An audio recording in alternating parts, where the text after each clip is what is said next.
રાધે રાધે. હરેક વ્યક્તિ પોતાના જીવનમાં એવું વિચારે છે કે મારા જ જીવનમાં સંઘર્ષ છે, બીજા કોઈના જીવનમાં સંઘર્ષ નથી.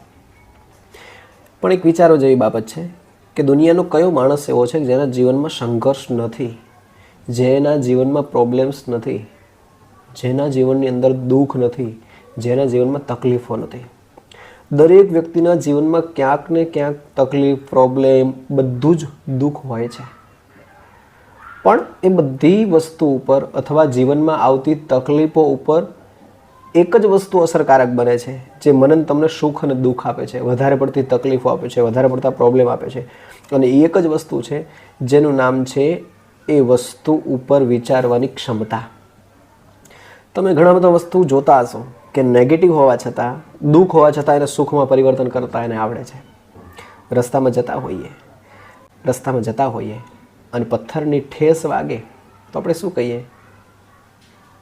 કે પથ્થર વચ્ચોવચ કોકે ફેંક્યો છે.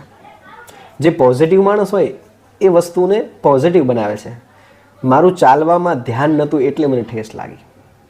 જીવનમાં હરેક જગ્યા ઉપર જીવન જીવવાની કળાઓ શીખવાડે છે. આપણા જીવનમાં સંઘર્ષોનું દુઃખ જે આવે છે ને એનું કારણ અને એની પાછળની રહેલું તાત્પર્ય એક જ છે કે જીવનની અંદર કઈ રીતે જીવવું જોઈએ. સંસારમાં દુઃખ આવશે જ નહીં તો આપણને સુખની વેલ્યુ નહીં સમજાય. અને જો નકરું સુખ માણસ ભોગવતો હશે તો દુઃખની અનુભૂતિ ક્યારેય નહીં થાય. અને દુઃખની જે વ્યક્તિને અનુભૂતિ થતી નથી ને એને ક્યારેય પરિશ્રમ, પુરુષાર્થ કરવાની અને સુખને દુઃખમાં પરિવર્તન કરવાની અથવા દુઃખને સહન કરવાની ક્ષમતા ક્યારેય આવતી નથી. માટે જીવનમાં જેટલું સુખ જરૂરી છે એટલું જ સાથે સાથે દુઃખ પણ માણસના જીવનમાં જરૂરી છે.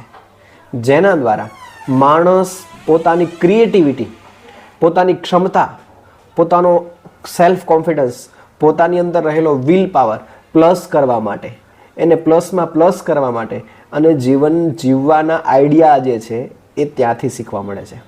જો માણસના જીવનમાં સંઘર્ષ જ નહીં હોય, દુઃખ જ નહીં હોય તો એની પાસે જેટલી ક્રિએટિવિટી છે, જેટલી આવડત છે એ બહાર ક્યારે નથી આવવાની. અને બહાર આવવાનું કામ માત્ર ને માત્ર માણસના જીવનમાં દુઃખ જ કરી શકે છે.